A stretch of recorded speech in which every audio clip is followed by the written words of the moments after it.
बोलो श्री प्राणनाथ प्यारी की जय। बोलो श्री सतगुरु महाराज की जय। पद्मावती पुरी धाम की जय। सर्व सुंदर साथ की जय। प्रथम लागू दो चरनी को, धनिये न छुड़ायो खिन। लाख तली लालेड़िया, मेरे जीव के ही जीवन। इन पांव तले पड़ी रहूं, धनी नजरी खोलो बातों। पलना वालों निरीखूं नेत्रे, मेरे जीव के यही जीवन। मेरे जीव के यही जीवन। बोलो श्री प्राणनाथ प्यारी की जय। बोलो श्री सतगुरु महाराज की जय। अब हमारे बीच में अमिता जी, वो अपने भाव रखेंगी वाणी द्वारा, जब भजन द्वारा, जो भी उनको अच्छा लगे वो आप हमारे सामने भाव रखेंगे अपनी। भजन गाएंगे, भजन चलेगा ना? क्या हमें ये हो गया है? आवाज आ रही? आ रही। क्या हमें ये हो गया है, भूल बैठे तेरा प्यार। क्या हमें ये हो गया है, भूल बैठे तेरा प्यार। तुम धनी हो साथ मेरे, फिर भी है ये खुमार। तुम धनी हो साथ मेरे, फिर भी है ये खुमार। क्या हमें ये हो गया है, भूल बैठे तेरा प्यार। तुम धनी हो साथ मेरे, फिर भी है ये खुमार। कौन सी बंदिशें हैं, है ये कैसे दायरे। कौन सी बंदिशें हैं, है ये कैसे दायरे। बिन तुम्हारे ना लगे मन, तुम ही कहो हम क्या करे। बिन तुम्हारे ना लगे मन, तुम ही कहो हम क्या करे। तुम ही कहो हम क्या करे। दिल पे अपने ना रहा है कुछ भी अपना अख्तियार। दिल पे अपने ना रहा है कुछ भी अपना अख्तियार। तुम धनी हो साथ मेरे, फिर भी है ये खुमार। तुम धनी हो साथ मेरे, फिर भी है ये खुमार। क्या हमें ये हो गया है, भूल बैठे तेरा प्यार। तुम धनी हो साथ मेरे, फिर भी है ये खुमार। दिल में मेरे तू ही तू है, दिल तो तेरे पास है। दिल में मेरे तू ही तू है, दिल तो तेरे पास है। आरज़ू तेरे मिलन की, दिल में तेरी आस है। आरज़ू तेरे मिलन की, दिल में तेरी आस है। दिल में तेरी आस है। तेरे चरणों में है प्रीतम, अब तो अपना है करार। तेरे चरणों में है प्रीतम, अब तो अपना करार। तुम धनी हो साथ मेरे, फिर भी है ये खुमार। तुम धनी हो साथ मेरे, फिर भी है ये खुमार। क्या हमें खो गया है, भूल बैठे तेरा प्यार। तुम धनी हो साथ मेरे, फिर भी है ये खुमार। हर तमन्ना से जुदा मैं, हर खुशी से दूर हूँ। हर तमन्ना से जुदा मैं, हर खुशी से दूर हूँ। जी रही हूँ तेरे बल पे, जिंदगी से दूर हूँ। जी रही हूँ तेरे बल पे, जिंदगी से दूर हूँ। जिंदगी से दूर हूँ। रूबरू जब होंगे तेरे, उस घड़ी का इंतजार। रूबरू जब होंगे तेरे, उस घड़ी का इंतजार। तुम धनी हो साथ मेरे, फिर भी है ये खुमार। तुम धनी हो साथ मेरे, फिर भी है ये खुमार। क्या हमें ये हो गया है, भूल बैठे तेरा प्यार।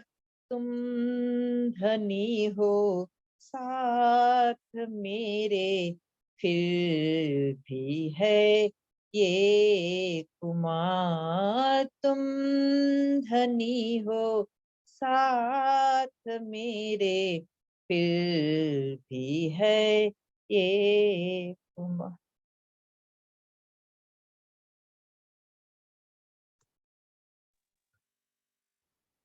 बहुत सुंदर भाव रखा हमारी अमिता जी ने।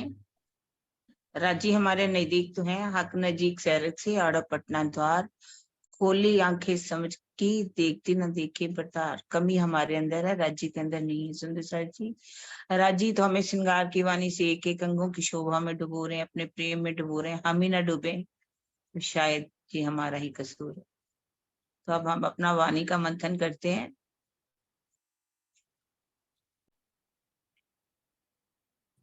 बोलो श्री प्राणनाथ प्यारे की जय, सतगुरु महाराज की जय।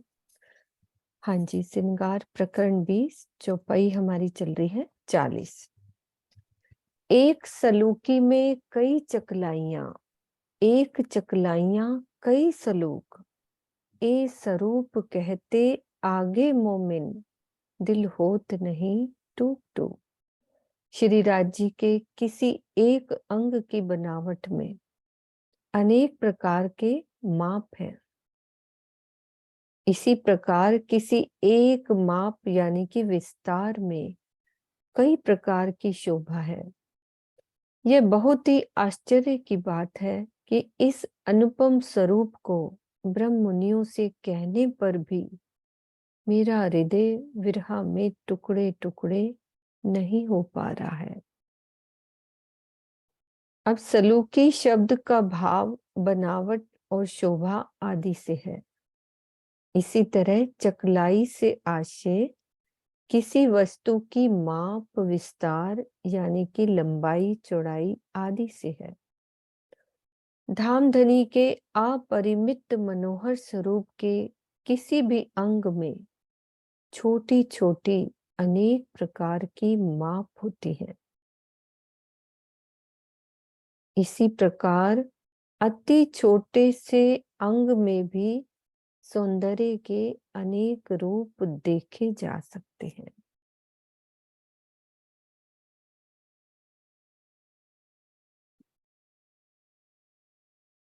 ये क्या मतलब है? धामधनी के अपरिमित मनोहर स्वरूप के किसी भी अंग में छोटी छोटी अनेक प्रकार की माप होती है। इसी प्रकार अति छोटे से अंग में भी सौंदर्य के अनेक रूप देखे जा सकते हैं।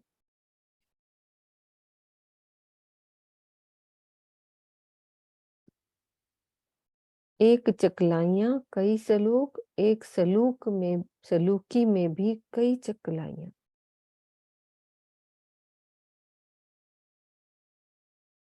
क्या भाव आ रहा है दिल में?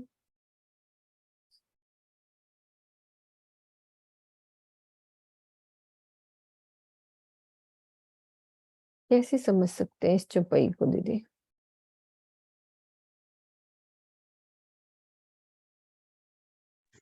सुंदर साथ ने बहुत पढ़ा, मैं तो बहुत समय से आई नहीं। हाँ जी, हाँ, जो कुछ बताते हैं। बताएंगे, लेकिन फिर मेरे को जो समझ आई मैं बाद में बताऊंगी, पहले सुंदर साथ ठीक है, बताएंगे। ठीक है। राज दीदी आप बताओ। प्रणाम जी, प्रणाम जी। इसमें तो यही भावना, जैसे राज्य के पूरे परम धाम में हर एक चीज में 5 गुण है: नरमाई, चेतनता, खुशबू और नूर। वो राज्य के हर एक अंग में झलकता है। कोई भी छोटे से छोटा अंग है, चाहे एक चरण कमल की लीफ भी है, तो उसमें भी ये 5 गुण नजर आते हैं। इसलिए उसमें कहा कि हर एक गुण में, अंग में, एक एक चकलाई में कई श्लोकियां राज्य की नजर आती हैं। मुझे तो ये समझ में आया।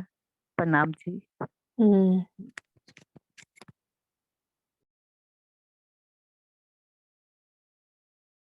हाँ जी विजय दीदी।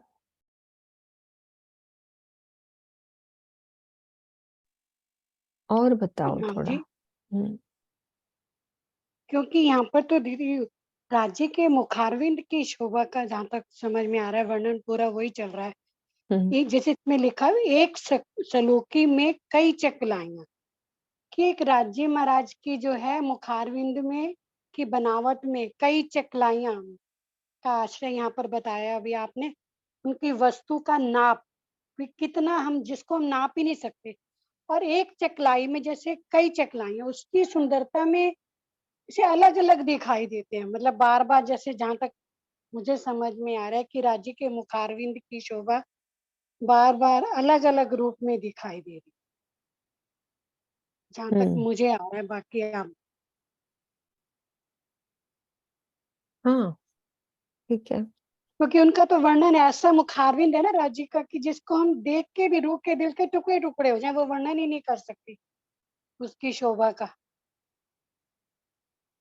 हम्म। हाँ जी दीदी, आप क्या कह रहे हो? स्लूकी का अर्थ उन्होंने बनावट का है, और चिकलाई का अर्थ बताया कि किसी चीज का नाप तोल कैसी है ना।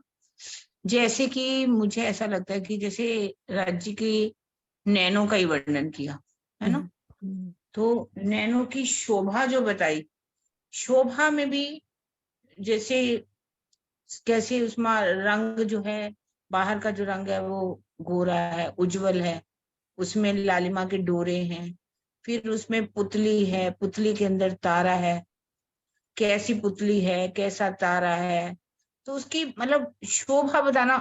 जबकि ये वो कह रहे परिमित है, अपरिमित, जिसको नापा ही तोला नहीं जा सकता, लेकिन फिर भी राजी ने उसका हमें वर्णन करके बताया है। मतलब वो कह रहे मैंने एक एक, जैसे नासिका का वर्णन किया, एक शायद रसना का वर्णन आपने सुना होगा, रसना का वर्णन किया, तो रसना के अंदर भी कितने ही गुण भरे भरे, उन गुणों का मैंने माप तोल आपको करके बताया कि राज्य के अंगों में कितना मतलब सुख भरा हुआ है, कितने गुण में भरे हुए हैं। हर चीज को हम ले सकते हैं यहाँ पर, कितना विस्तार है। थोड़ा बहुत नहीं, एक आप श्रवण अंगों का भी वर्णन सुना, तो एक बात तो श्रवण अंगों की बात कर रहे हैं कि उनकी बनावट ऐसी है, बाहरी बनावट तो बताई, पर उसके अंदर गुण भी कितने भरे हुए। माप तोल को ये नहीं कि ये 2 इंच की है या 3 इंच की है, 4 इंच, इसका मतलब नहीं है। इसके माप तोल का मतलब इसका विस्तार कितना है आगे, हर अंग का, एक एक अंग का उन्होंने विस्तार करके बता दिया। अब मुखार बिंद की शायद शोभा का वर्णन हो रहा है, तो मुखार बिंद के अंदर भी कितनी शोभा है, कितनी उनकी बनावट है, उसके अंदर भी कितने गुण भरे हुए हैं, उसकी परिमाप करके वो बता रहे हैं। हम्म। ऐसा मेरे को लग रहा है, लेकिन नहीं और नहीं, भी यहाँ ठीक है साथ दीदी, साथ बहुत। सबने मिलके बहुत अच्छे से क्लियर कर दिया। दिल में अब बैठ गई, मुझे समझ में आ गई बात ना।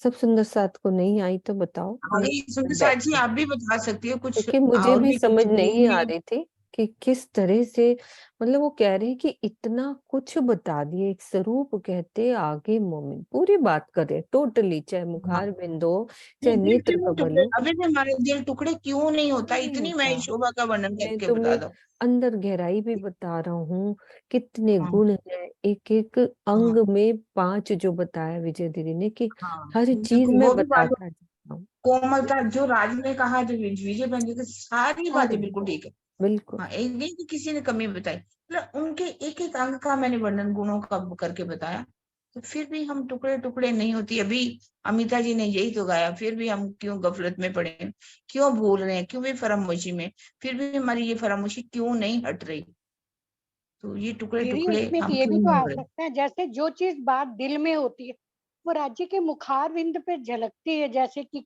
क्या वो दे है उनके मुखारविंद की शोभा। दिल तो पूरा राज्य का इश्क से भरपूर है, तो उनकी शोभा वही मुखारविंद पर भी तो आती होगी ना। बिल्कुल, अभी अपन ने आगे पढ़ा ही था ये वाली बात, नहीं मतलब छुपाई बहुत पड़ी सारी। होगी आपने, जो गुण हृदय अंदर, सो मुख देखे जाए, देखे शायद जाने, ऐसी छुपाई हाँ आ यही, चुकी है जो ना। दिल अंदर सो मुख देखे जाने जाए, ऐसे ही थी कोई। हम्म। वो तो पूरी बात होगी ना विजय दीदी, कंप्लीट, बहुत सारे पॉइंट आ जाएंगे इसके अंदर, हम्म। बहुत जो सारे। गुण हृदय अंदर सो मुख देखे जाने जाए, ऊपर सागरता पूर्ण, ताथे दिल की सब दिखाए, है ना। छुपाई भी यही बता रही। हम्म, आप बिल्कुल ठीक बोल रहे हो। बिल्कुल। ठीक है सुंदर सा जी, आगे चलते हैं। दो तरफ शोभा कान भूखन, बीच नासिका शोभे दो नैन, तिलक नीलाट अति उज्जल, दो अधुर मधुर मुख बैन। प्राण वल्लभ अक्षरातीत के मुख के दोनों ओर, कानों में आभूषण यानी कि बाले आदि सुशोभित हो रहे हैं और बीच में नासिका तथा नासिका के दोनों ओर अति मनोहर नेत्रों की शोभा आई है। अत्यंत गोरे उज्जवल माथे पर तिलक शोभायमान है। दोनों होठों तथा मुख से अति मीठे शब्दों का झरना प्रवाहित हो रहा है।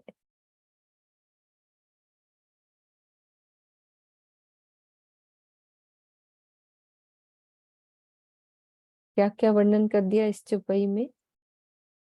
दो तरफ शोभा कान बुखन, कानों का, फिर नासिका, तिलक का और मधु, आभूषण भी, पूरा आभूषण, कान भी मुखन, और आभूषण, भूषण भी है। नासिका है और नासिका, तिलक, नैन, माथा यानी कि माथा, हाँ, और मीठी वो बातें जब अधूर अधूर और मधुर मुख बैन बोलने वाले शब्द। शब्द, ये एक ही अंग की वर्णन, उसके अंदर कितना विस्तार बता दिए। हाँ वही बात। मुखारबिंद की शोभा बता रहे हैं, तो हम्म, मुखारबिंद के अंदर ये सब का वर्णन कर रहे हैं। हम्म, उसकी सलूकी का वर्णन तो मुखारबिंद की कर ही रहे हैं, उसके अंदर कितनी चकलाइयाँ। चकलाइयां भरी हुई, अब है ना। आगे क्लियर, सलूकी और चकलाई कंप्लीट हो गई, है ना। नरेश, हाँ जी नरेश जी बोलो।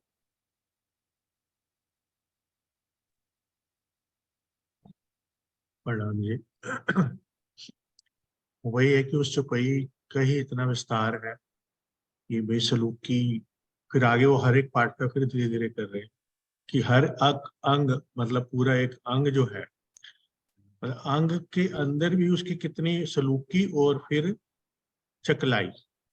सलूकी का मतलब बनावट, अगर आइस की बनावट है, जैसे वो कहते हैं तिरछे नैन, फिर जैसे किरण दीदी ने बताया कि नैनों में पूरा ही आगे कितने तारा वारा, इसी तरह अगर वो नासिका का करते हैं तो नासिका में अनी, तीन प्रकार की अनी, इसमें से फिर सुगंधी, और इस तरह से उसकी सुंदरता और शोभा चिकलाई हो गई। कितना माप है, कैसे है, किस तरह से वो नजर आ रही है। इस तरह से उन्होंने अधरों का बता दिया कि अधुर उसके कैसे, उनके उनके लालिमा लिए हुए हैं सारी ये गुण और उनकी शोभा दूर दूर तक। इसी तरह मतलब कितने अंग, हर एक अंग, चाहे वो गाल है, चाहे वो हरवटी है, चाहे वो भुएं हैं। भुएं आपको पता है, हम पापनी की बात करते थे, भुएं जो भुओं का कैसे, भुवों के आगे जो पलकें थी, पलक पापनी, मतलब हर एक अंग में कितना फिर आगे विस्तार था, पलके पापनी, मतलब कितनी डिटेल में हर एक पलक, फिर पलक में नीचे वाली पलक, और फिर कैसे बंद करते हैं और कैसे वो झुकाते हैं, या मुख को, अधुर मुख को कैसे वो अपने मुख को कितना पान का बीड़ा लेके आधा बोलते हैं, ज्यादा बोलते हैं। मतलब हर एक अंग, चाहे वो फिर वो आ, श्रवण के अंग का वर्णन किया कि जिसके अधीन हमारे दिल और फिर हुक्म हो गया उसके अधीन काम, मतलब हर अंग की शोभा एक अलग हो गई कि दिखने में कैसा है। ये हमारा ये सुंदर जो श्रवण है, ये उनके राज्य में के दिखने में इतने सुंदर है, और गुण उनकी कितने हैं कि वो पूरे जिसके ताबे दिल और का पूरा सारा कुछ ही हो। इस तरह से पूरी चकलाई और पूरी सलूकी, सलूकी मतलब होगी बना शोभा और बनावट, वो चकलाई होगी दिखने में कैसा, माप कैसा सा। तो इस तरह से हर एक अंग का इतना सुंदर सुंदर बारीकी से वर्णन करने के बाद भी हमारी रूह क्यों नहीं चोट लगती। अब इसमें आगे आगे मुकट का आप हाँ पढ़िए। जी पढ़ रही हूँ।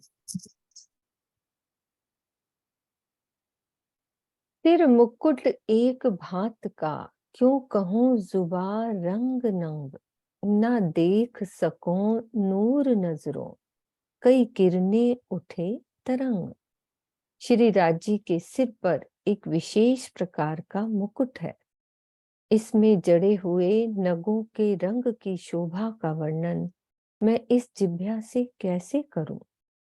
इस मुकुट से इतनी नूरी तरंगे और किरणें उठ रही हैं कि मैं उनके नूर को यथार्थ रूप से देख नहीं पा रही हूँ।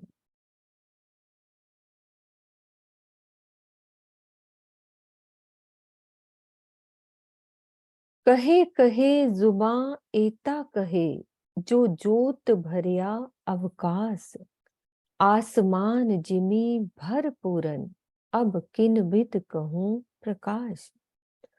इस जिज्ञा से बारंबार इतना ही कहा जा सकता है कि अब बस इतना ही कहा जा सकता है कि मुकुट की जो ज्योति है वो आकाश में भर रही है, कि उसकी ज्योति आकाश में जा रही है। उससे धरती और आकाश पूर्ण रूप से आच्छादित हो रहे हैं। अब इस नूरी प्रकाश की शोभा को मैं किस प्रकार से व्यक्त करूं? वो कहते मैंने कैसे समझाऊं?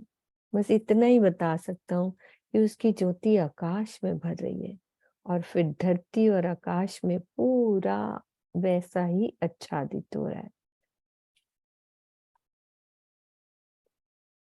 इन विध शोभा मुकुट की ए जुबां क्यों करे वर्णन, सिर शोभे नूर जमाल के, नीके देखे रूमों में।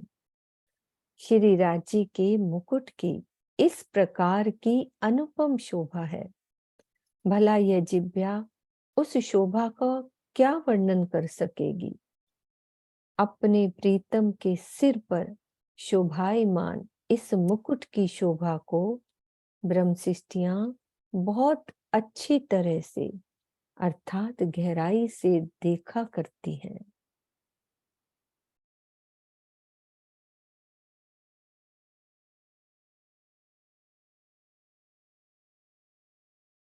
एक नंग जवेर कहत हूँ सो शब्द सुपन जिमी ले, ए अरस जवेर भी क्यों कहिए जो सिनगार हक बका के। जिन जवाहरातों के नगों की शोभा का मैं वर्णन कर रही हूँ वे शब्द इस सपने के संसार के हैं। श्री राजी के अखंड स्वरूप में सुशोभित होने वाले परमधाम के ज्वारातों के नगों को संसार के नगों से उपमा देकर कैसे कहा जाए?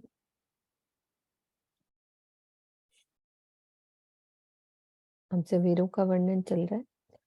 होत जवेर पैदा जिमी से, नंग अरस में इन विध नाहे, जोत पूरन अंग ले खड़ी, रू जैसी चाहे दिल माहे। इस संसार के नग धरती से पैदा होते हैं यानी निकाले जाते हैं, किंतु परमधाम में ऐसा नहीं होता। परमधाम में क्या होता है कि ब्रह्म सृष्टियां अपने दिल में जैसी इच्छा करती हैं, ज्योति से परिपूर्ण नगों की वैसी ही शोभा उनके अंगों में प्रकट हो जाती है।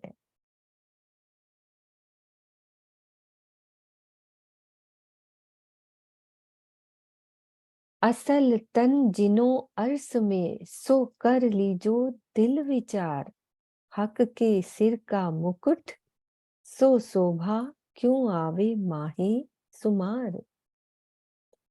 हे साथ जी, जिनके मूल तन परम धाम में है वे अपने हृदय में इस बात का विचार करें। अब हमारे तन मूल परम धाम में है तो हमें विचार करना है कि श्री राजी के शीश कमल पर जो मुकुट है उसकी शोभा को शब्दों में कैसे व्यक्त किया जा सकता है।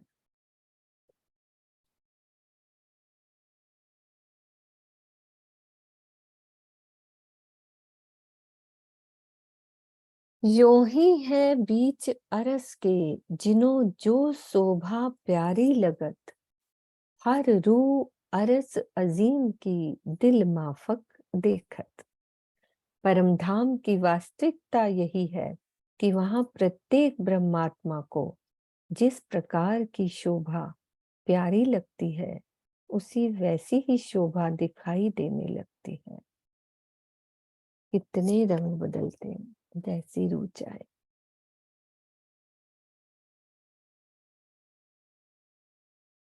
यह स्थिति सभी के लिए है। श्री राजश्यामा जी और सखियां स्वयं को या अन्य किसी को भी जिस श्रृंगार में देखना चाहते हैं उसी रूप में श्रृंगार दिखता है।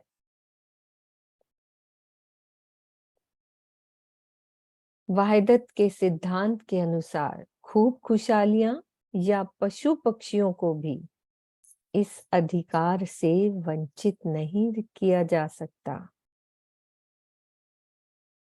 परिक्रमा ग्रंथ प्रकरण 28 में भी स्पष्ट रूप से कहा गया है कि धनी इनों के कारणे स्वरूप धरे कई करोड़, ले दिल चाया दर्शन ऐसे आशिक हक के जोर।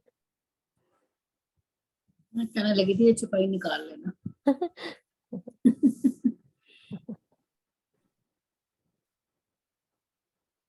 भी सुन लेते हैं अच्छी। 1 मिनट में सुनते हैं। यही छुपाई होगी ना, धनी इनों के कारण। हाँ, यही होगी ना छुपाई। स्वरूप धरे कई करोड़, एक करोड़, करोड़ 1 करोड़। मतलब ये खूब खुशहालियां और पशु पक्षियां ही है ना, यही तो हाँ। स्वरूप बनते हैं ना। इसमें बनते हैं सारे। हम्म।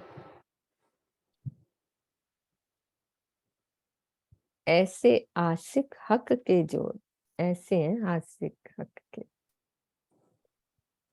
फिर क्या कह रहे हैं, तुम इत भी माफक इश्क के, देखियो कर सहूर। इत भी माफक इश्क के, देखियो कर सहूर। हिसाब न शोभा मुकुट की, ए जुबां क्या करे मजकूर। हे साथ जी, आप भी, अब वो इस संसार की बात कर रहे हैं कि इस संसार के अपने प्रेम के अनुकूल चितवनी करके इस शोभा को देखना कि क्या धाम धनी के मुकुट की शोभा का की कोई सीमा ही नहीं है, तो इस संसार की जिभ्या उसका वर्णन भला कैसे कर सकती है। तो जैसे जैसे रूह के दिल में प्रेम आता जाए कि मेरे धनी का मुकुट ऐसा दिखता होगा, उसमें कैसे नग लगते होंगे, कैसी शोभा होती होगी। मुकुट का वर्णन चल रहा है, पाग का नहीं चल रहा। मुकुट कब पहनते हैं धनी? जब हम सब मिलकर धनी के साथ सैर पे जाते हैं। तो जब सैर पे जाएंगे तो श्रृंगार तो रंगीला ही होगा ना, बाहर जाएंगे। ऐसे भी यहाँ भी अगर हम दुनिया में भी देखे कहीं घूमने जाते हैं तो अच्छे से तैयार होके जाते हैं। बस वही वाली बात है ना, घूमने जाना है तो अच्छे से तैयार होके जाना है। हाँ जी, सरना दीदी आपके भाव सुनते हैं। प्रणाम जी। मेरे दिल में ना एक और भाव आ रहा है कि राज्य मुकुट क्यों पहनते हैं। राज्य हमारे साथ अटलियां करते हैं, उछल कूद करनी है और फिर पाग तो गिरेगी और मुकुट बंधा रहेगा और कितना आनंद आएगा ना राज्य का मुकुट बांध। आज हम राज्य हमारे साथ खेलेंगे, कभी कुंज भवन की रेती में जाएंगे तो कभी पाट घाट पे जाएंगे तो कभी फूल बाग में, कभी नूर बाग, तो हमें आनंद देंगे ना। तो पाग को तो संभालेंगे तो फिर हमारे साथ मस्ती नहीं कर सकते है ना, मुकुट तो बंधा रहेगा। बिल्कुल आपके भाव अच्छे हैं। पाग ऐसे में भी एक बात है में प्रणाम जी। कि जैसे कि राजे महाराजाओं की निकलती शोभा तो वो बड़े राम जब अपना पूरा श्रृंगार करते तो मुकुट जरूर बांधते हाँ राजा। वही वो पूरी उनकी सवारी निकलती है शाम को 3 से, तो उस 6 बजे सवारी के समय वो मुकुट बांधते हैं, पूरी अपनी साहिबी के स्वरूप में आ जाते हैं। तो ये तो प्रेम का है। स्वर्णा जी तो उनसे छेड़खानी करेगी तो मुकुट पाग गिर जाएगी, वरना पाग भी नहीं गिरेगी। पाग भी उनके अंग की ही शोभा है ना। हाँ, सभी अंगों की शोभा है, पर लीला चाहे मात्र में मुकुट कह हो, चाहे सकते हैं। पाग हो। हाँ, पर वो भाव ये भी इनका अच्छा है, मैं ये नहीं कहूंगी, पर एक राजा महाराजाओं की पूरी जैसे शोभा, वही ना मसाला ईद का लिया, तो जैसे यहाँ भी राजा महाराजा की सवारी निकलती है, कोई भी तो सज धज के खूब मुकुट पहन के बैठते हैं। दूल्हा भी जब शादी करने जाते हैं तो मुकुट पहनाया जाता है। तो राजी भी अपनी रूहों को घुमाने जा रहे हैं तो अपना मुकुट वुकुट पूरा बांध के जा रहे हैं। चले, हक सूरत सलूकी क्यों कहूँ, मोहम्मदे कई अमरद, किशोर कही मसीहे ने, शोभा कही न जाए माहे हद।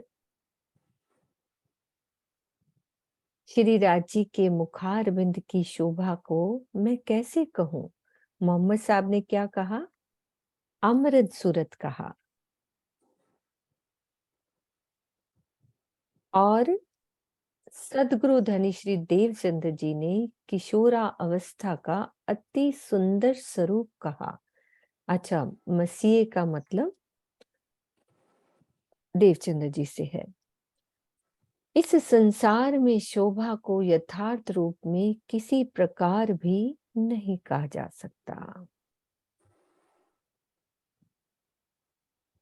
अति सुंदर सूरत अरस की, ताके क्यों कहूँ वस्त्र भूखन, जामा पटुका इजार, माही सिफत नावे सुकन।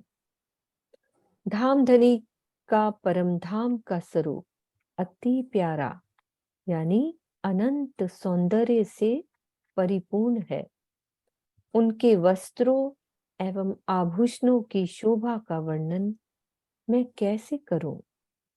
श्री राजी के जामे, पट्टुके और इजार की शोभा इतनी असीमित है कि उसकी महिमा का वर्णन करने के लिए कोई शब्द नहीं है।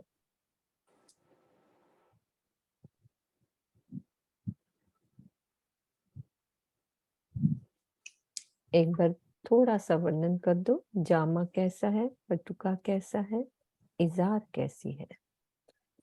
अभी हम बाहर घूम रहे हैं तो धनी की इजार कैसी है। हाँ जी स्वर्णा दीदी। इजा जो है केसरिया रंग की है और उसमें ऊपर से तो खुली होती है जैसे बलून का होता है और नीचे से चूड़ीदार होती है और मतलब जो उनके टके तक में चुन्नटें डली होती हैं और जो जामा है वो घुटनों से नीचे तक होता है और ऊपर चोली जो है उनके अंगों के साथ चिपकी होता है, नीचे घेरदार होता है और चोली और नीचे के हिस्से में बीच में चुन्नटों शोभा आई है और पटुका की तो शोभा का कुछ मुख से वर्णन ही नहीं किया जा सकता। नीलो पीलो बीच के रंग का पटुका, उसके ऊपर अनेक प्रकार के हीरे ज्वारात जड़े हुए हैं जिसकी शोभा पूरे परम धाम में इतनी अधिक होती है कि इसकी शोभा कुछ वर्णन नहीं किया जा सकता। कितने ही रंग होते हैं, एक दूसरे के रंग की झलकार होती है और एक दूसरे के रंग की नहीं कि दूसरे के रंग की काट होती है, वो अलग ही होती है। हर रंग अपनी अपनी शोभा को अलग ही दर्शाता है। प्रणाम जी। प्रणाम जी। हाँ जी मम्मी बोलो। हाँ जी, एक एक भजन बना हुआ है, उसकी थोड़ी सी एक चपाई बोलती हूँ। हाँ जी बोलो बिल्कुल। सूरत कमाल है ओ या बेमिसाल है, मेहर बिना बयान करे क्या मजाल है ओ, सूरत कमाल है हो, शोभित है पागशी कमल पर हजूर के, शोभित है पागशी कमल पर हजूर के, चमके जिमी फलक इस मुखड़े के नूर से, सुन सुन के मीठी रसना रो तीन हाल है,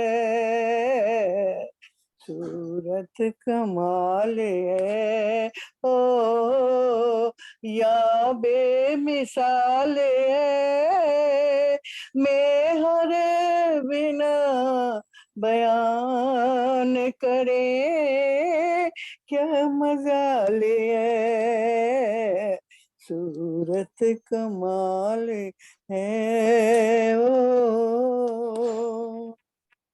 जी ये हाँ, मन में आ रहा था, मैं बहुत अच्छा इनके किया ऊपर आपने। हाँ पूरा कहो। हाँ, बाकी अब चित्रा करती है, बाकी बताओ चित्रा। हाँ जी, सब सुंदर साथ को प्रणाम जी। वनों में जा रहे हैं राज्य तो इजार हरे रंग की, ताकि वो लीला में खेलने में हमें राजी छुप जाते हैं वृक्षों के पीछे। वैसे तो वहां पे अनंत रंग है, पर सिर्फ लीला को लेने के लिए अगर ये जार हम हरे रंग की लेते हैं वनों में, तो उसकी मोहरी और नेफे पे मोतियों की बेल आई है उनकी इजार पे।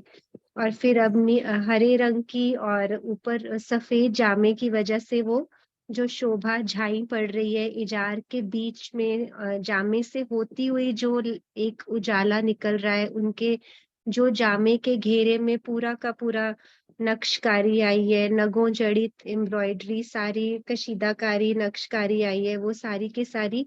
और वो भी सब नक्शकारी से निकलती हैं किरणें, ज्योति की किरणें जामे से, पहले इजार से होती हुई जामे पे आई, जामे से होती हुई फिर सब पे निकलती हैं। तो वो दामन इतना अच्छा घेरदार दामन, और उसकी चुन्नटों के आसपास उनका बिल्कुल पटुका बंधा है चुन्नटों के ऊपर। तो चुन्नटें बनी जैसे वो पटुका बंधा, नीलो ना पीलो पटुका, उसके नीचे चुन्नट बनी, एक एक चुन्नट से, मतलब कितनी ज्यादा चुन्नटें हैं। कहते हैं असीमित शोभा, लिखा है कि इसको एक्सप्लेन नहीं कर सकते, पर बहुत बहुत सुंदर जो उनकी दामन, उसके ऊपर चोली है थोड़ी सी ऐसे जैसे अंगों की ही शोभा ले तो समझ में आता है कि थोड़ी टाइट है उनके शरीर से, जैसे शरीर तो नहीं वर्ड कह सकते, जैसे वो राज्य के अंगों की ही शोभा है, तो वो अच्छे से फिट हुई हुई है उनके चोली वाले हिस्से पे। वहां पे बगलों पे केवड़े के फूलों की शोभा, और क्योंकि वो चेतन है तो उनसे सुगंधी भी आती है। तो सारी की सारी ऐसे पीठ की तरफ जो बेले हैं, इधर की तरफ जो बेले हैं, और जहां तक उनके कांधे तक केश आए हैं, तो वो केशों की सुगंधी, और कांधे पे आई कशीदाकारी की सुगंधी। तो ये जामे का, पटुके का और इजार का। बहुत प्रणाम जी। सुंदर, प्रणाम जी, प्रणाम जी।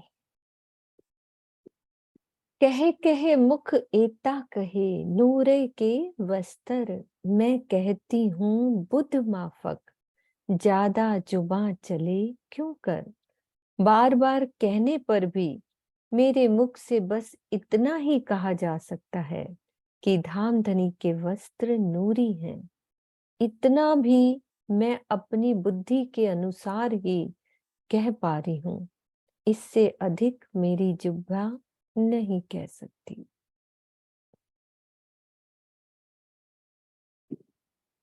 शोभा सलोकी मुख की और सलोकी बोखन, और सलोकी वस्त्र की ए जाने अरवा अरस के तन। श्री राजी के मुखारबिंद, वस्त्रों तथा आभूषणों की बनावट एवं शोभा को यथार्थ रूप से वे आत्माएं जान सकती हैं जिनके मूल तन परम धाम में विद्यमान है।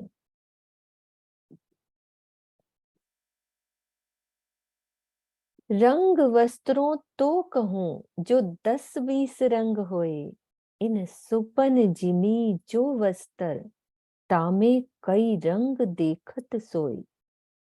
धामधनी के वस्त्रों के रंगों का वर्णन तो मैं तब करती जब 10-20 रंग होते। यहाँ के झूठे संसार के वस्त्रों में अनेक रंग होते हैं, यहाँ के जिमी के, तो सोचो परम धाम में कितने रंग होते होंगे।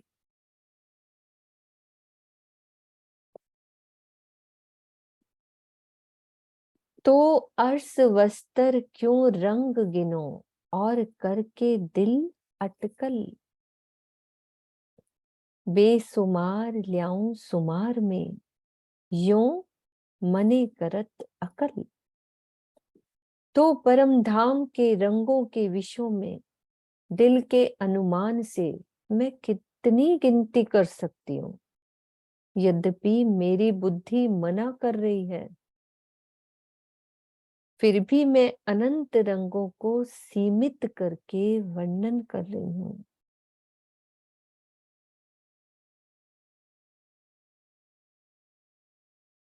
मैं बड़ी लड़ाई इन बात में, जब सहूर करत अरस दिल। मैं है बड़ी लड़ाई इन बात में, मैं नहीं, है बड़ी लड़ाई इन बात में, जब सहूर करत अरस दिल। रूह तो मेरी इत है नहीं, हुक्म कहवत ऊपर मजल। जब मैं अपने धाम हृदय में इस विषय पर गहन चिंतन करती हूँ, तो विचारों का संघर्ष शुरू हो जाता है। वस्त्रों की शोभा का यथार्थ वर्णन करने के लिए मेरी परात्म तो इस संसार में है नहीं। धामधनी का हुक्म ही मुझसे वहां की शोभा का वर्णन करवा रहा है।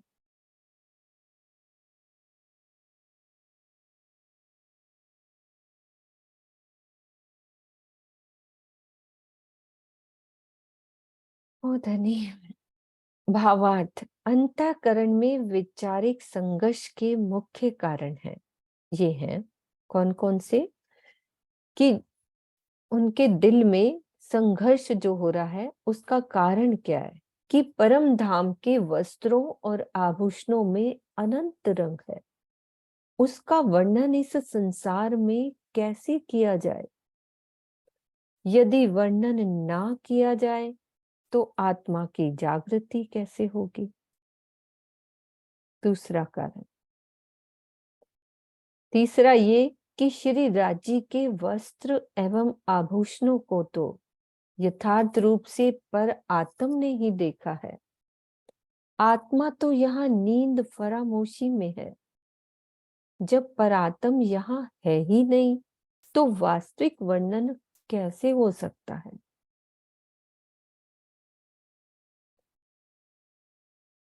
चौथा, धामधनी के आदेश से जो कुछ भी वर्णन हो रहा है, इस सपने के संसार में उसकी उपमा किससे दी जाए? तो ये संघर्ष हो रहा है, अंदर के विचार जो चल रहे हैं उनके दिल में।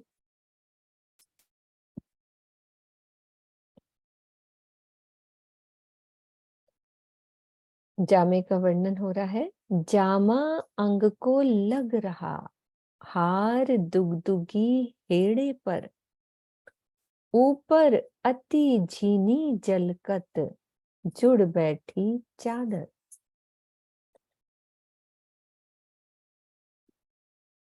श्री राज्य का जामा उनके अंगों से लिपटा हुआ है। उनके वक्ष स्थल पर दुगदुगी एवं हारों की शोभा आई है। जामे के ऊपर बहुत पतली चादर सटी हुई है जो झलकार कर रही है। तो जो चादर है ना दीदी, पतली जो चादर है वो किस तरह से ओढ़ी हुई है? पहले तो ये समझ में आता था कि राजाओं की जैसे पीछे से चादर यहाँ पे होती है ना, जैसे राजा लोग डालते हैं या कंधे पे पीछे से लटकती, पर अब ऐसी बात दिल में आती है कि पूरी ओढ़ी हुई है उन्होंने चादर पतली। कैसी चादर? सिमटी हुई ओढ़ के पहनी है कि पीछे है? हर तरह से आ सकती हुई शोभा। हाँ, ऐसा नहीं कि ऐसा गले में जैसे डाली हुई है ना। अच्छा, इस तरह से पिछोरी तो आगे पूरी फैल जाती है मान लो, तो ऐसे अच्छा, लिपटी हुई यूं। लगेगी ना। तो फिर वो कहते कैसे मैं वक्ष स्थल पर जो दुगदुगी आई, जो हार आए, मैं उसका वर्णन कैसे करूं, क्योंकि चादर लिपटी हुई है। राजी ने वैसे तो गले में ऐसे डली होती है, फैल गई मानो हवा में पूरी तरह से, तो वर्णन नहीं हो सकता। कटी हुई कह दिया ना, पतली चादर, जुड़ बैठी चादर। आसमानी रंग की पिछोरी की बात है ना ये, पिछोरी की बात, उसी को चद्दर कहा गया। कोई वैसे थोड़ी चद्दर ओढ़ के नहीं बैठे नहीं थे नहीं, जब हाँ गोदड़ी पिछोरी पतली जो हाँ, आता है वर्णन। उसका। हाँ जी, स्वर्णा बहन जी क्या कह रहे हैं? एक मिनट, हाँ जी स्वर्णा दीदी। हाँ जी, प्रणाम जी सुंदर सा जी। स्वामी जी वर्णन करते हैं कि पतली चादर ओढ़ी हुई है, लेकिन इतनी बारीक है कि उसमें उनके सारे आभूषण दिखाई देते हैं, चमकते हैं पूरे। चादर इतनी पतली बारीक है कि झीनी का उसमें मतलब उन है ये। हारों पूरे, हाँ, वक्ष स्थल का पूरा मतलब सभी श्रृंगार सुशोभित होता है, इतनी पतली चादर है। और ऐसे पीछे से लेकर आगे से ऐसे, जैसे मतलब हम कहीं भी जैसे किसी पार्टी वगैरह तैयार होते हैं तो पीछे से ऐसे चुन्नी लेते हैं ना, तो आगे से ऐसे मतलब एम्ब्रॉयडरी की होती है, फैलाई होती है, ऐसे फैली हुई है। और लेकिन वो इतनी बारीक और पतली है कि उसमें सारे आभूषण जो है शोभित होते हैं। बिल्कुल ठीक कह रहे हो, ठीक कह रहे हो, सारे हर चीज दिखाई देती है उसमें। झीनी है ना बहुत ज्यादा, मतलब मैं तो कहने का मतलब कि जो चद्दर है वो ऐसे भी लिपटी हुई है, पूरी तरह से बिखार के उन्होंने डाली हुई है। अंगों की शोभा तो दिखाएगी, हारों सबकी शोभा दिखेगी। जामे ऊपर जो भूखन, जो कंठ पहरे हैं हार, सो कई नंग जंग करत है, अवकाश न माए झलकार। जामे के ऊपर बाजूबंद आदि आभूषण है। जामे ऊपर जो भूखन, अच्छा जामे के ऊपर बाजूबंद आदि आभूषण है तथा गले में हार आए हैं।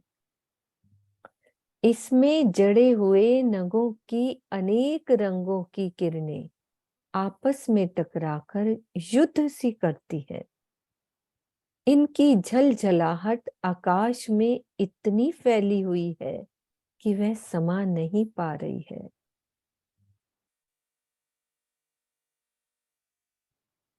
बाजूबंद हो गया, आदि में कौन से आभूषण आ गए और क्या आएंगे चित्रा? जाम के ऊपर हाँ सब आ भी जाए, आएगी है? बिल्कुल, क्योंकि जामा पूरा यहाँ पे भी जामा यहाँ तक आएगा, उसकी चूड़ियां, तो यहाँ वाला भी तो वर्णन आ गया ना पूरा, है ना?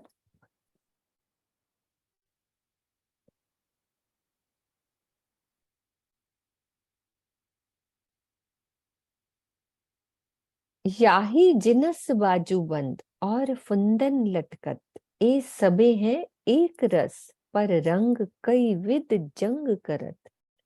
इन्हीं ज्वारातों के नगों के बाजूबंद हैं जिनमें फुंदन लटक रहे हैं।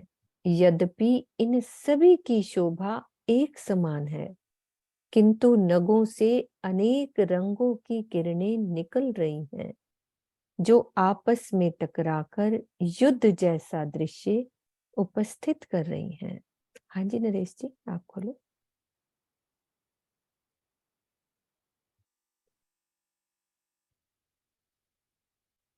प्रणाम जी। ऊपर वाली चुपाई पे था अभी कि वो बाजूबंद का आपने बताया, तो उसके बाद अच्छा फिर हाथ, हाँ तभी हाथ खड़ा किया था। हाँ हाँ और जो कंठ पहरे हैं हार, और जो 5 हार पहने हुए हैं राजेंद्र ने, हीरा माणिक मोती नीलवी और तस्निया का, लसन 5 हारों का रूप, और वो भी उनकी शोभा सो कई जंग नग करत है अवकाश न, मतलब वो हारों, उन हार और फिर नीचे फुंदन भी बाजूबंद का फुंदन बताया नीचे वाली छवि में, तो लेकिन हारों में भी जो फुंदन है, उनकी भी जो नग है उनके अंदर, वो भी आपस में इतना टकराव करते हैं कि नग कई तरह के हैं। कोई रंगों का तो भी ऊपर बता ही दिया कि कहने को यहाँ मतलब हम कह देते हैं कि हीरा माणिक मोती नीलवी और लसनिया, लेकिन उन रंगों में भी फिर, क्योंकि वो तो एक 5 हारों के एक स्पेसिफिक रंग हो गए, कभी लाल हो गया, नीला हो गया, या हीरे का हो गया मोती। अदरवाइज अब वो बाकी चीजों की भी तो कई नगों के जो जामे के अंदर है या बाजूबंद के जो कुंदन लटक रहे हैं, उनके अंदर जो नग लगे हैं उनकी भी अलग अलग किरणें इतनी मिक्स हो जाती हैं, इतने तरह के रंग बन जाते हैं मिक्स होके भी, कि उन अनंत रंगों की यहाँ पे शोभा करना बहुत मुश्किल है। अवकाश ना माए झलकार, कि इतनी झलझलाहट उनके आकाश में फैली है कि वो समा ही नहीं पा रही। मतलब उनकी किरणें इतनी अत्यधिक हो गई कि वो आकाश में ही नहीं समा पा रही। आकाश छोटा लग रहा है और किरणें ज्यादा लग रही है कि और बड़ा आकाश हो जाए तो ये उसमें समा। फिर उसमें नीचे वाली छपाई में आ गया कि याही जिनस बाजूबंद और फुंदन लटकत, ये सबे हैं एक रस पर रंग कई भी तो जग कर। ऐसा नहीं है कि मतलब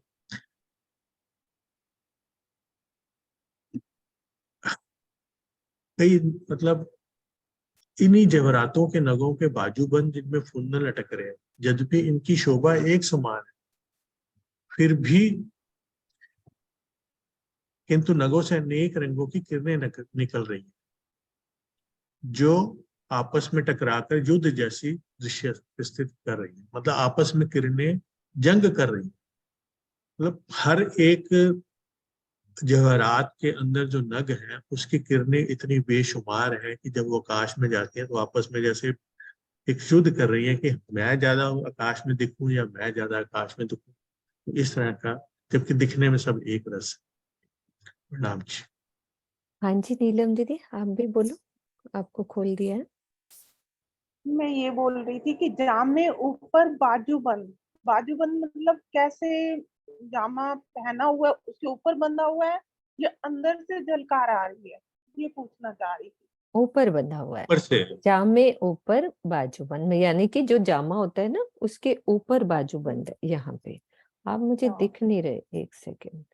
हाँ, मैंने ना लाइट थोड़ा ऑफ करी हुई ओके थी। ओके, वही मैंने कहा, क्योंकि दिखे ना तो बात करने का मजा नहीं आता। तो वो जामे के ऊपर यहाँ पे, यहीं पे। आप बोलो। हाँ जी। हाँ, अब दिख गए, रेज हैंड दिख गया है ना।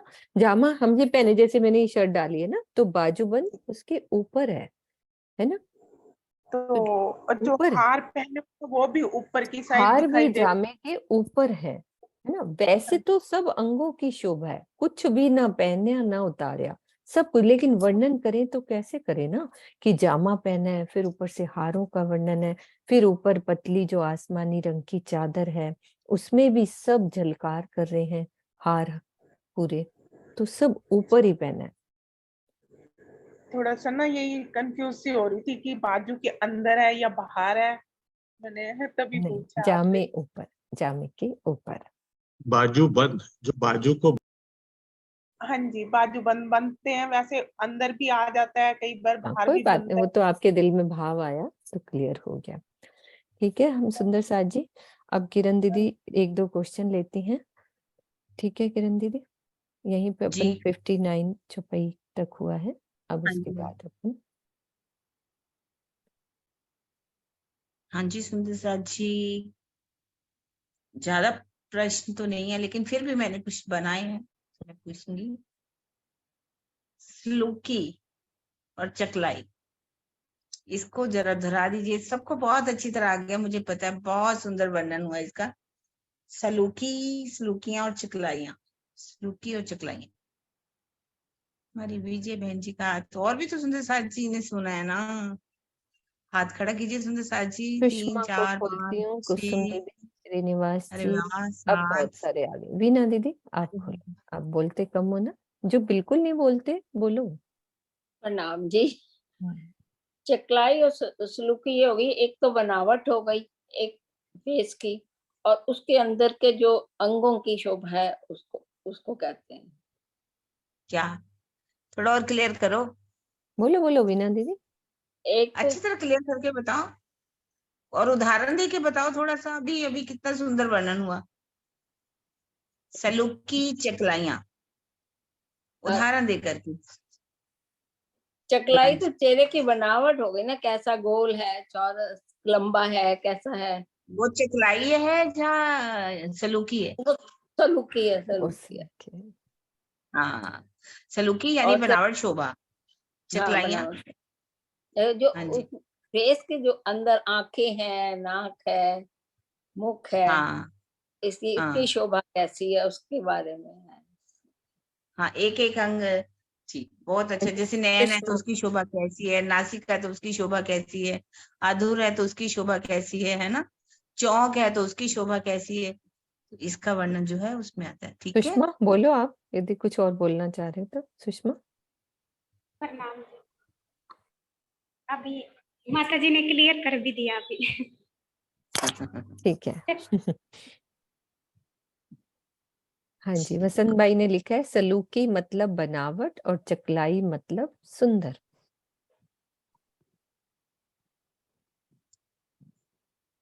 वाहिदत में कौन कौन है जो इन शोभा को देखना चाहता है, क्या क्या देखना चाहते हैं? ये वाहिदत में दोबारा आया बोलो था, क्वेश्चन। वाहिदत में कौन कौन है और क्या क्या देखना चाहते हैं?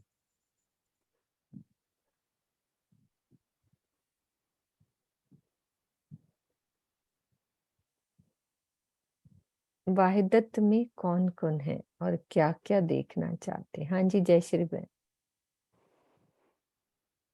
प्रणाम जी।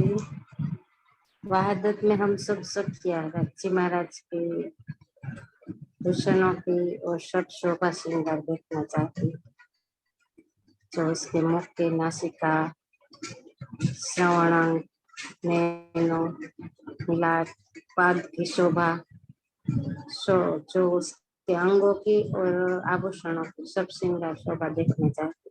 वहादत में हम सब सखिया। जी, और कौन कौन आता है? और भी कुछ? हाँ जी, कुसुम दीदी कहाँ चले गए? आपका आपने बहुत अच्छा बता दिया, थोड़ा और ऐड कर दीजिए, ऐसी कुसुम बात नहीं दीदी है, ऐड ठीक है। करती हैं।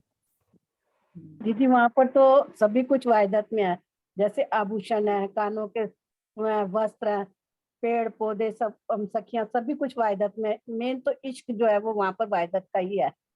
तो जो भी कुछ वहां पर है वो सब हम वाहिदत में ही देखना चाहते हैं। जैसे हारों की शोभा है, वाहिदत होने के कारण सभी की शोभा समान है, लेकिन हम जिस भी हार का या जिस भी चीज का वर्णन करते हैं उसको अधिक सुंदर कह देते हैं, लेकिन सबकी शोभा समान है। जी बिल्कुल ठीक है। प्रणाम। हाँ, अभी एक आंसर आया 1 to everyone का, खूब खुशहालियां, और एक और भी कुछ है, खूब खुशहाली के साथ कुछ और भी है। पशु पक्षी बोलो। पशु पक्षी बाकी तो पशु पूरा पक्षी भूषण शोभा है ही वाहिदत में। श्यामा जी है ना। पशु पक्षी श्यामा है। जी भी। हाँ, पशु पक्षी सब है तो वाहिदत में ही ना। वो लिखा था ना, राज्य कई करोड़ रूप धारण कर लेते हैं, धरे कई रूप करोड़, है ना, धनी इनों के सभी वाहिदत कारण, में आते हैं। हाँ जी, हाँ धनी हाँ, इनों के कारण स्वरूप करने धरे कई करोड़। कई करोड़।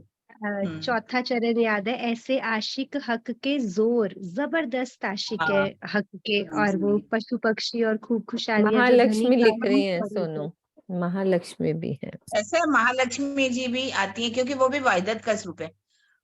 जो अक्षरब्रह्म है तो वो भी, पर वो सत की वाहिदत में आते हैं, लेकिन महालक्ष्मी जी भी अनंत की वाहिदत में आते। सोनिया ने बिल्कुल ठीक, है ना, ठीक लिखा। हाँ जी। हाँ, मोहम्मद साहब ने राज्य की सूरत को क्या कहा, और मसीह, मसीह किसे कहा गया, उन्होंने क्या कहा, राज्य की सूरत कैसी है? हाँ जी, श्रीनिवास जी। ये तो हमारे टीचर हैं, ये तो बता ही देंगे। उनकी आवाज भी सुननी है ना। हाँ, कभी कभी नजर आते हैं, बहुत उनकी कम आवाज बोलते सुनी हैं। नहीं ना, कितने दिन हो ये प्रेम में इतना डूब चुके हैं, ज्ञान से दूर हो गए हैं। चरणों की दूर नहीं। हजरत मोहम्मद साहब ने उनकी अमृत सूरत कहा है, जबकि धनी देवचंद जी महाराज ने जो है उनकी किशोर स्वरूप का वर्णन किया है, उनकी किशोर स्वरूप।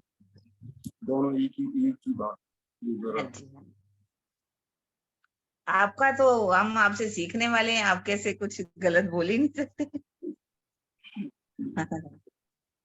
जब रूह विचार करती है तो वैचारिक संघर्ष क्या होने लगता है, एक आया था बहुत अच्छा, जब इस शोभा को देखते तो वैचारिक संघर्ष होता है, संघर्ष होने लगता है। क्या क्या बातें आई थी दीदी? ये उन्होंने अपने लिखा, पर हमारे दिल में भी तो, रूह में भी तो ये विचार आते ही होंगे ना। हाँ, सभी बात है, मैं भी कह रही हूँ, सबके अंदर क्या विचार आते हैं, क्या संघर्ष होने लगते हैं। हाँ जी मम्मी बोलो। दोबारा बोलो, क्वेश्चन समझ नहीं आई। अच्छा, वैचारिक संघर्ष क्या होता है? वैचारिक संघर्ष क्वेश्चन दोबारा क्या बोलो। होता है? आपके नेट कट रहा है मम्मी, किसी और को खोलती हूँ। हाँ जी, स्वर्णा दीदी बोलो। दोबारा बोलो, मैंने कहा था। वैचारिक संघर्ष क्या होते हैं? आपका नेट कट गया ना। विचारी संघर्ष राज्य की शोभा को देखकर हमारे मन में स्वर्णा दीदी आप बोलो, मम्मी का नेट कट रहा है उनका।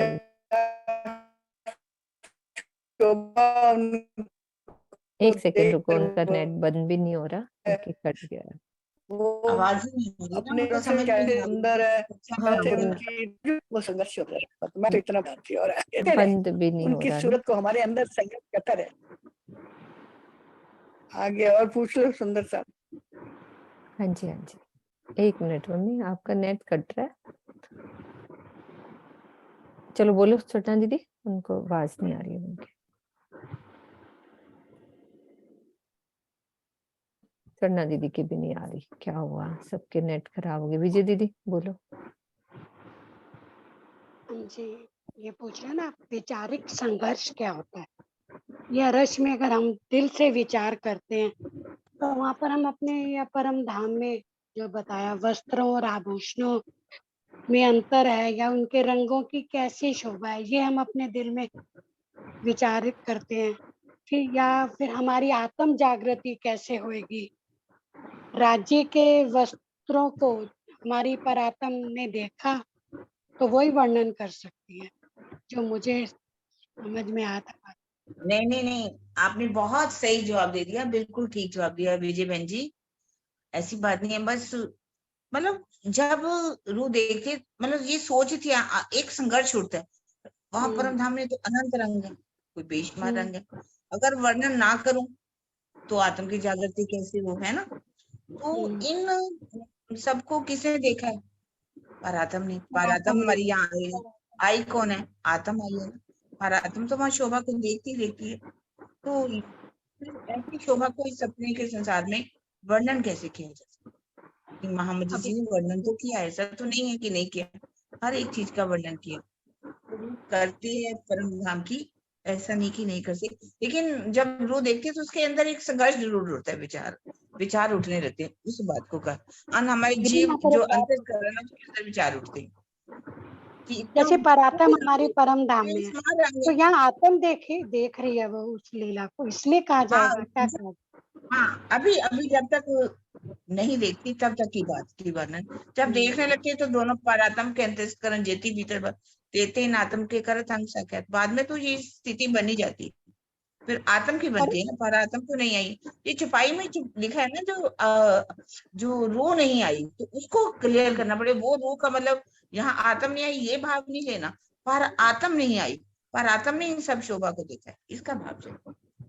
और एक बात में अभी आपने कहा कि माँ लक्ष्मी को इस वाहिदत का स्वरूप था, जबकि अक्षर ब्रह्म तो सत्ता का स्वरूप है, तो राज्य ये माँ लक्ष्मी जी भी सत्ता का स्वरूप नहीं होंगी?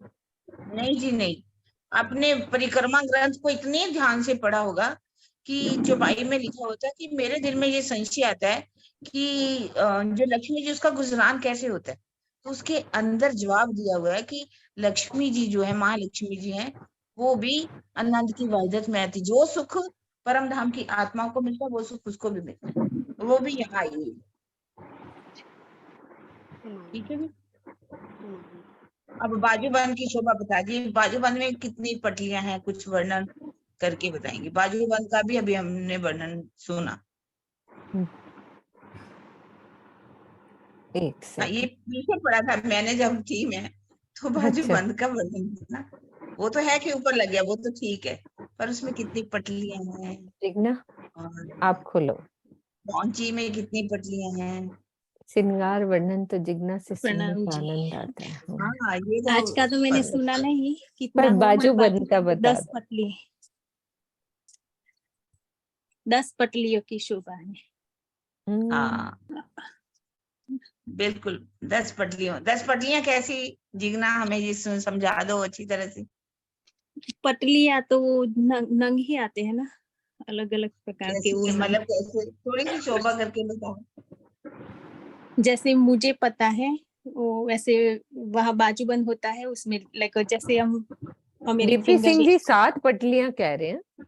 वो वो भी पौंची की आता बात है, कर रहे हैं, ये पौंची पौंची भी में। पूछ लेंगे, हाँ उसमें पौंची का 7 आती वर्णन है। कर रहे उसमें हैं। पहुंची में हाँ, और जब सागर ग्रंथ में पढ़ते हैं तो पौंची में 5 पटलियां है और श्रृंगार में 7 पटलियां है और बाजूबंद में 10 पटलियां है। और मुझे लगता है तब तक तो पटली जैसे फिंगर में वो नंग है ना, वो डायमंड में ऐसे तो उसको पटली पटली ऐसी उसको नहीं बोलते होती, हैं। एक पटली यूं 2 फिर 3 इस तरह हाँ, की है। ऐसे ऐसे आपने पहले ऐसे ऐसे बताया था, मगर मैंने एक बार विजय भैया को पूछा था, तब उन्होंने बोला था कि वो जो नंग होता है ना। अच्छा, हाँ दीदी, ये जिग्नेश ठीक कह रहे थे, चोरस चोरस नग जो नग होते हैं ही ना, है लगभग ये, उसके हाँ साथ ना नग ही है, कहते हैं। लेकिन नागों की नगों की पटलियां तो बनी लाइन हैं, पटली बन गई ना। पटली का मतलब यूं पटलियां नग बनी घेर हैं, के एक लाइन, लाइन हाँ आई, ऐसे फिर लास्ट बार दूसरी इस ऐसे आई, तरह बोला से था। फिर आएंगे। तीसरी आई नगों की। फिर पटली का मतलब ही वही है, पर वो नगों की हो गई पहली वाली, जैसे हाँ रतनिया की हाँ हो वो गई। पता नहीं, वो उन्होंने ऐसे बताया कि वो जो नंग है ना, वो नंग जैसे लगे हैं तो उसको पटली बोलते हैं, मगर मुझे मालूम नहीं, आपने बताया था हाँ ठीक से बात।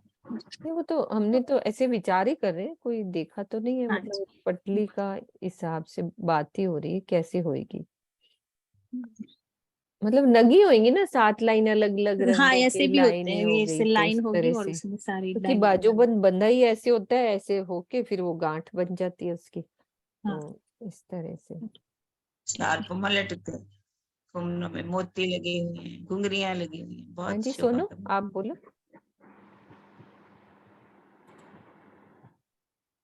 नाम जी, जैसे हम पंजाबी में बोलते हैं ना पट्टियां, पट्टी को हाँ पटली पटली बोला है। गया है।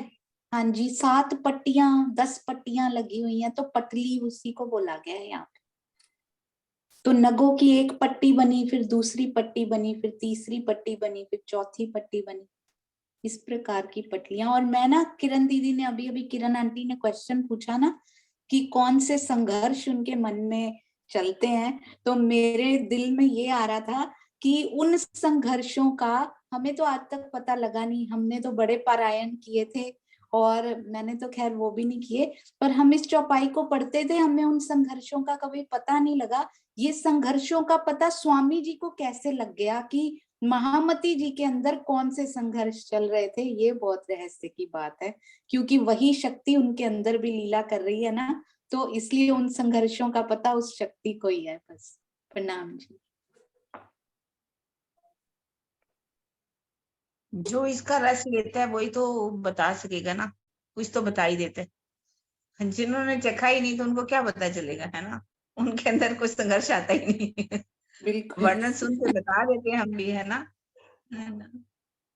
हम तो नहीं तो नक्करची बन हमें तो रहे हैं। हर चौपाई का जो पहले तो अर्थ भी नहीं पता था सोनू। इतने चरण को जब हम पढ़ते थे ना, ऐसी पाठ की तरह ही पढ़ जाते थे। पाठ पढ़ते थे रतनपुरी में, और यहाँ जब भी अखंड पाठ हमारे घरों में भी होते हैं, जो जल्दी जल्दी पढ़ते जाना, तो कभी ऐसी चरण रोक के पढ़े ही नहीं थे कि क्या चकलाइयां होती हैं, क्या सलूकी होती है। ये भी आज ही पता चला है मुझे तो, कि सलूकी का क्या मैंने एक बार मतलब है। स्वामी जी से चकलाई का अर्थ पूछा था ना, सलूकियां क्या है आजकल, कहते ये सिर्फ परम धाम के शब्द हैं, वहां के लिए ये आएगा, यहाँ नहीं हो सकते। यहाँ के लिए नहीं, किसी की शोभा का वर्णन हो ही नहीं सकता चकलाइयों में और सलूकियों में। ये परम धाम की, आज से कई साल पहले मैंने चकलाइयों का अर्थ पूछा था और सलूकी का अर्थ पूछा था। दीदी कभी ऐसे गहराई से पढ़ा ही नहीं एक एक चरण को। जैसे अब तो अटक ही जाते हैं ना चौपाई, यहाँ शब्द ही नहीं समझ में आता, तो अभी समझ में आने लगा है। तो ये हाँ जी नरेश जी, आप क्या बोल रहे हैं? चांद कमल दीदी ने सही लिखा है ना, जिसने आम खाया वही स्वाद बता सकता है ना। हाँ सही बात है, जिसने पर खाया वही हम बताएगा। उस स्वाद का कुछ लज्जत तो लेंगे ही ना, जैसे स्वामी जी ने स्वाद लिया। अब वो हमें लज्जत देने के लिए वो भावार्थ बता किया। रहे हैं, वो बता रहे हाँ, हैं कि बहुत मीठा है, बहुत मीठा है, खा के देखो तो सही तुम। अब वो कह रहे हैं ऐसे करो, तुम भी ध्यान लगाओ, तुम भी देखो, तुम्हें भी पता लगेगा। हाँ जी, एक्चुअल में ना इसमें इस चौपाई में ये मीनिंग वो कहना चाह रहे हैं कि है बड़ी लड़ाई इन बात की, जब सोर करत अस दिल, रू तो मेरी इत है नहीं, हुक्म कहवत ऊपर मजल। हम चौथे चरण को नहीं कर पा रहे, सुन रहे। मतलब वो कह रहे हैं कि जब मैं अब सारी शोभा को बयान भी कर रही हूँ, पढ़ भी रही हूँ, अपने अंतस्करण में मैं विचार भी करती हूँ कि ये शोभा तो मेरी रूह ने देखी नहीं, ये शोभा तो मेरी रूह ने देखी नहीं, तो ये कैसे विचार कर पा रही हूँ, कैसे सब बोल रही हूँ। तो वो कहते हैं इस बात की ही विचारिक संघर्ष होता है मेरे अंदर। रूह तो मेरी इत है नहीं, रूह यहाँ पे मतलब कहा गया परात्म, कि परात्म तो मेरी यहाँ पे है नहीं, सिर्फ आत्मा ही तो है, उसके दृष्टिया ही तो बन के देख रहे हैं।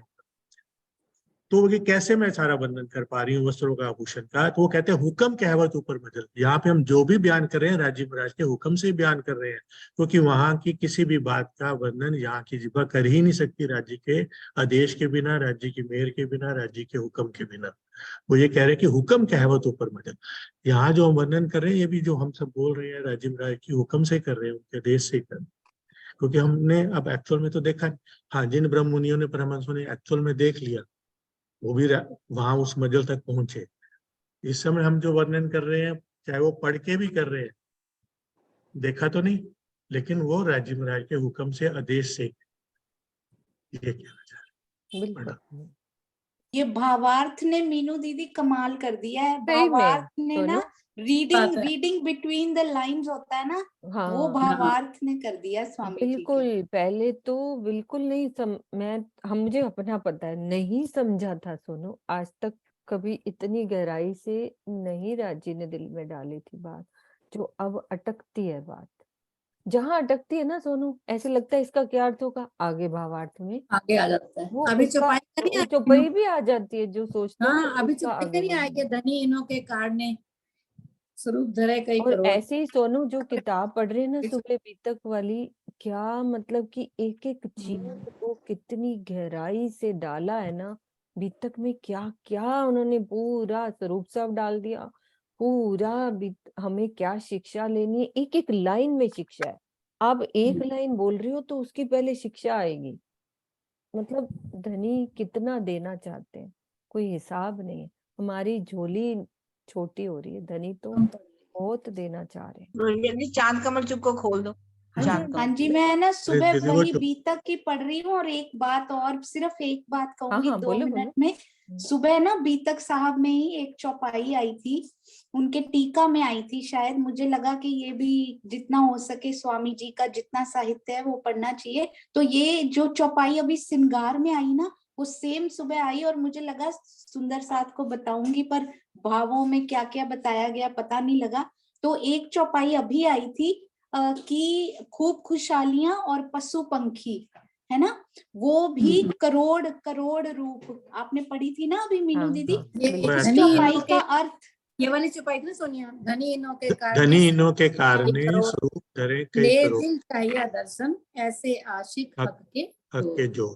हाँ जी, तो इसका अर्थ पता है क्या लिखा हुआ था मीनू दीदी? बहुत सुंदर उसमें लिखा था कि खूब खुशहालियों के रूप में उन्होंने करोड़ रूप नहीं लिए हुए। कहते हैं कि ना केवल रूहों के लिए, पर खूब खुशहालियों के लिए भी राज्य जैसे 12,000 रूप लेते हैं ना, करोड़ रूप ले लेते। एक एक पशु पंखी के पास एक एक राज्य होते हैं, एक एक खूब खुशहाली के पास भी एक एक राज्य होते हैं। यानी कि 12,000 हमारे लिए तो रास में धारण किए थे ना। और परम धाम में कोई भी ऐसा नहीं है जिसको राज्य का सुख ना मिलता हो। करोड़ रूप धारण करके वो हर एक के पास आते। जैसे 5वीं भौम में हमें लगता है ना मेरे राज्य मेरे पास हैं, मेरे दिल से निकल कर मेरे पास हैं, तो ऐसे ही हर खूब खुशहाली के पास भी राज्य होते हैं, हर पशु पंखी के पास भी होते हैं। ऐसे करोड़ रूप वो धारण कर लेते हैं। ये बहुत अच्छी बात लगी कि जैसे मान लो हाथी घोड़े जितने भी हैं, तो राज्य उनके पास भी, एक एक हाथी के पास भी राज्य होंगे, है ना। वही बात कि ये नहीं कि है ना भाई वो हाथी, कई हाथी बन जाते होंगे राज्य उनके। ये सोनू जो कह रही है ना, हाथी, एक हाथी के साथ भी राज्य, जैसे मेरे साथ राज्य तो उनके साथ भी राज्य, तो ऐसे कितने राज्य उनके साथ भी। तो जहां देखो राज्य ही राज्य। ये स्वामी जी ने अर्थ में लिखा हुआ था उसमें, इसलिए मुझे पता हाँ, था। नहीं बहुत अच्छा सा। प्रणाम जी। प्रणाम जी। हाँ जी, चांद दीदी आओ। दीप्ति भी आ गई मीनू। हाँ, 1 मिनट। और अशोक जी आए हैं। अशोक जी, अशोक जी से बात कर लो। हाँ जी, बुलाया था ना मैंने। हाँ जी अशोक जी, प्रणाम जी। अशोक जी हमारे बीच में अशोक जी हैं भाई। सुंदर साथ जी पहले सबको हम अशोक जी से बात करेंगे। ठीक है, पहले बिल्कुल म्यूट करो बिल्कुल। हाँ जी, हाँ जी, मैं कर देती हूँ। अशोक जी को खोलो।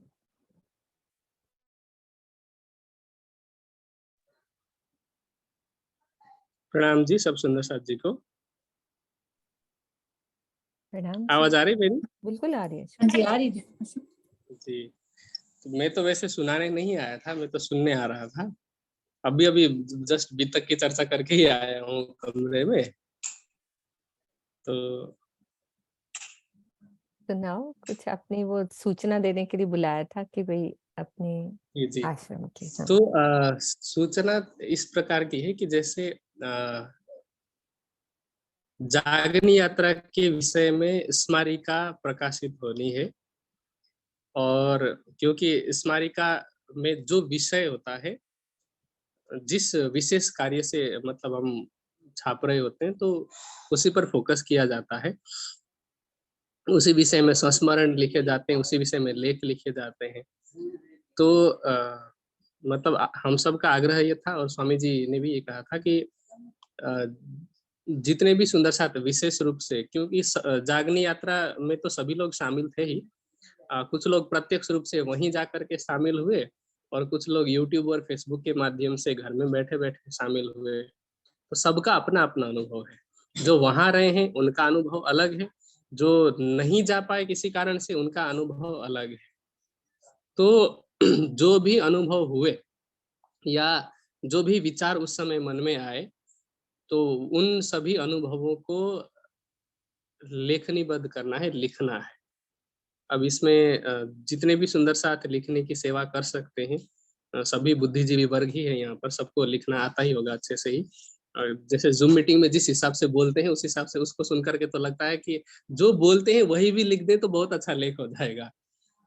और विषय भी ऐसा ही है, जागनी यात्रा का है ना। तो सब सुंदर साथ ने देखा है, और जो सुंदर साथ वहां पर शामिल हुए हैं, वो तो संस्मरण के रूप में लिख सकते हैं कि हमें इस प्रकार का अनुभव हुआ, हमने वहां गुजरात के सुंदर साथ की सेवा देखी, और कहीं कहीं पर किसी प्रकार की यदि परेशानी हुई भी होगी, वैसे तो मुझे नहीं लगता कि कोई परेशानी हुई थी, पर फिर भी अगर किसी को हुई भी होगी, तब भी उन परेशानियों को झेलना जो हमने सीखा, थोड़े बहुत तो होते ही थे वैसे, कि कभी अचानक से उठ करके मतलब कहीं की यात्रा के लिए निकलना है, कोई मतलब बहुत लंबी प्री प्लानिंग नहीं होती थी कई बार, है ना। पहले तो हमने जैसा सोचा था वैसा नहीं हो पाया उस तरह से, पर काम जितना सोचा था राज्य की मेयर से उससे अच्छा ही हुआ है। तो सबके अपने अपने संस्मरण रहे हैं। फेसबुक यूट्यूब के माध्यम से जो देखा है आप सबने, उन सबको आधार बना करके लेख लिखना है, और जितना जल्दी हो सके, क्योंकि देखिए अब अगस्त का महीना, अगस्त 2 तारीख आज हो गई है, तो अब जितनी जल्दी हमारे पास लेख पहुंचेंगे उसको टाइपिंग करना, करेक्शन करना, फिर प्रकाशित भी करना है। और साथ में और भी साहित्य की सेवा का काम चल रहा है। यहाँ ऑलरेडी अभी हमारे पास 5 या 6 किताबें साथ साथ में काम चल रही है। किसी का फाइनल प्रूफ चल रहा है, किसी का टाइपिंग चल रहा है, किसी का फर्स्ट प्रूफ चल रहा है, ऐसे 6 किताबों का काम हो रहा है। साथ में ये उसका भी होना है, कम से कम 200 पेज का टारगेट हमने रखा है। 200 पेज का मतलब ये है कि कम से कम भी 80 से 100 के आसपास लेख होंगे। तो सब सुंदर साथ से आग्रह है कि आप सब अपना अपना विषय चुन लें। और कई बार ये भी हो सकता है कि अब मान लीजिए कि 70-80 लोग लेख लिख रहे हैं, तो विषय रिपीट भी हो सकते हैं। पर जब हमारे पास यदि लेख पहुंच जाए, तो वैसे एक ही विषय से 2 लेख लिखने में कोई समस्या भी नहीं है। और दूसरा ये कि हम अपने हिसाब से लेख का विषय चेंज भी कर सकते हैं, टॉपिक हम चेंज करके भी दे सकते हैं, प्रकाशित कर सकते हैं। और साथ में दूसरा ये कि हो सकता है कि आप में से किसी की दुकान हो, किसी का कोई बिजनेस व्यापार वगैरह हो, तो आप उस स्मारिका में उसका एडवर्टीजमेंट भी दे सकते हैं। और एडवर्टीजमेंट वगैरह किस तरह से देना है, वो भी व्हाट्सएप ग्रुप वगैरह में तो शेयर कर ही दिया है।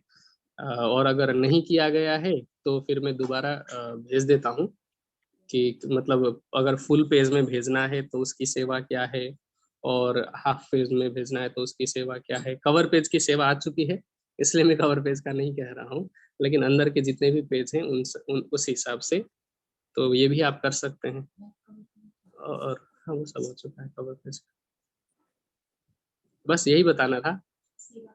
हाँ जी, मर्जी हाँ जी बताओ आप। अशोक जी। और आज जो हमारा जो दिन है ना, आज अशोक जी का जो जन्म तिथि है, हाँ आज जन्म उसके दिन लिए है अशोक किरण जी दीदी का। बोलेंगी हमारी, कि आज जो उनकी जन्म तिथि है, किरण दीदी उसके बारे में बोलेंगी। तो हमारे बीच में है अशोक, तो आज उनके बारे में किरण दीदी बात करेंगी। हाँ, बहुत अच्छी बात है कि आज जैसे कि बीतक चल रही थी, हमारे कुछ कमरे 5 ही बने हुए थे, उस बरामदे में हमारी बीतक चल रही थी। तो इसके मम्मी राजा पापा भाव सिंह कैसे का प्रसंग लेके होता था। आए हैं, मैं वही तो कहने राजा जा भाव रही सिंह हूँ। का प्रसंग होता था। अरे तो ये राजा भाव दोनों सिंह मेरे का हाँ प्रसंग चल रहा था हैं, ये भी पता है। राजा भाव दो सिंह का नन्हे नन्हे बच्चे मेरे पास कैसे आए थे बीतक में, बिल्कुल 2 अगस्त की शायद बता रहा है मेरे को, तो थोड़ा ये डेट तो भूल गए, बाकी वो समय मुझे नहीं, वो सीन नहीं मुझे भूल सकता। माता जी रंजीत बैठी है, माता जी को और सारा याद है, माता जी बैठी है। हाँ, कैसे ये दोनों बैठे मेरे पास। रंजीत तो मतलब ये तो थोड़ा पहले बचपन से ही मैच्योर था, जन्म ही मैच्योर होगा। और वो रंजीत तो बिल्कुल मेरे गोदी के साथ ऐसे बैठ जाता था ना। पर ये राजी कंप्यूटर इसका दिमाग था, कैसे ये बढ़ता गया। सबसे प्रेम किया इसने बहुत, इन्होंने दोनों बच्चों ने बहुत प्रेम दिया, हमने इनसे प्रेम लिया, इसका वर्णन नहीं कर सकते। ये बच्चे जो थे बिल्कुल आज बड़े हो गए। आज हमें बच्चे कहते भी शर्म आती है क्योंकि ये बहुत बड़े हो चुके हैं, बड़े परमात्मा के लिए बड़े नहीं है, बच्चा ऐसा लगता हमारे ही लिए रहता तो है। वो बच्चे ही रहेंगे। पर आज इनका जन्मदिन, बहुत बहुत मुबारक बेटा। हम सब सुंदर साथ की तरफ से आपको बहुत बहुत बधाई। आज 17 तुम्हारा साल का हो गया ना? 17 साल का हो गया पूरे। हाँ मतलब 17 साल हो गए उसको आश्रम हाँ, आए रामपीठ हुए। में आए वही हुए कह 17 रहे हैं। साल।